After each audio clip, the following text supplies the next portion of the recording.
खुलुमबाय फैगौ 5 आगस्टनिफ्राय Durand cup football match क'क्राझाराव जागोन आरो बेनिनो जागायजेननाय जि गेलेनाय बेखौ बेखेवनो थाखाय भारतनि डिफेन्स मिनिस्टार राजनाथ सिंह बिथाङा बाहागो लागोन भारतनि चीफ अफ द डिफेन्स बिथाङाबो फैगोन आसामनि जोंनि बयनिबो मानिजानाय chief minister doctor Himanta Biswa Sarma बिथाङाबो बाहागो लाफैगोन आरो बिथांजों लोगोसे गोबां डिग्निटारिसफोर फैगोन आरो गासै 9 गुबुन गुबुन टीमा बेवहाय बाहागो लागोन आङो बयखौबो बरायदों आरो बे डुरान्ड काप जि क'क्राझाराव जागोन बियो क'क्राझारल' नङा पुरा बड'लेण्ड ओनसोलखौनो दिनै गोजोन मोनसे थासारि फैबाय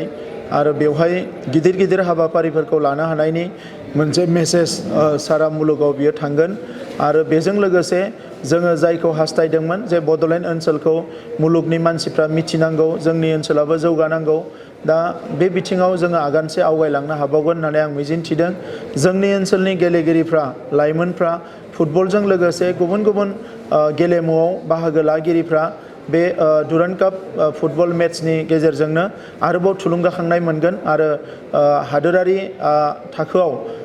नेशनेल लेभेलाव आरो इन्टारनेशनेल लेभेलाव गेलेनो थाखाय बिथांमोना खाबु मोनगोन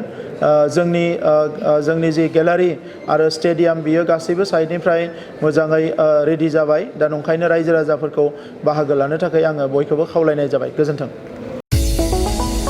चिराङाव सावस्रि सिबिथायनि थाखाय मोनसे मोजां फाहामथायनि राहाखौ लानानै फैदों एसटि क्लिनिकआ आथिखालाव सुबुंनि देहायाव नुजाथिबाय थानाय डायबिटिस बेरामनि थाखाय मोजां फाहामथाय होयो एसटि क्लिनिकआ चिरां जिल्लानि SBI काजलगाव ब्रान्चनि लांगोनायाव फसंनाय एसटि क्लिनिकआव डायबिटिस बेरामनि अनगायैबो फाहामथाय होबावगोन लिभारनि जेंना आरो माखासे सरासनस्रा बेमारफोर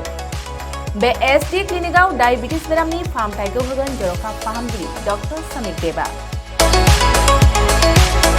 नोंथांमोना फुं आरो मोनाबिलि समावबो बे क्लिनिकआव फाहामथाय लानो हागोन डक्टर लेबरेटरि मुलि ECG सिबिथायनि खाबुफोरखौ बे एसटि क्लिनिकआव मोनजोबगोन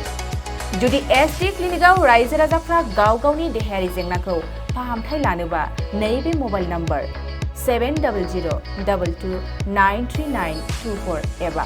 9954687336 आव थोंजों मुं थिसननो हागोन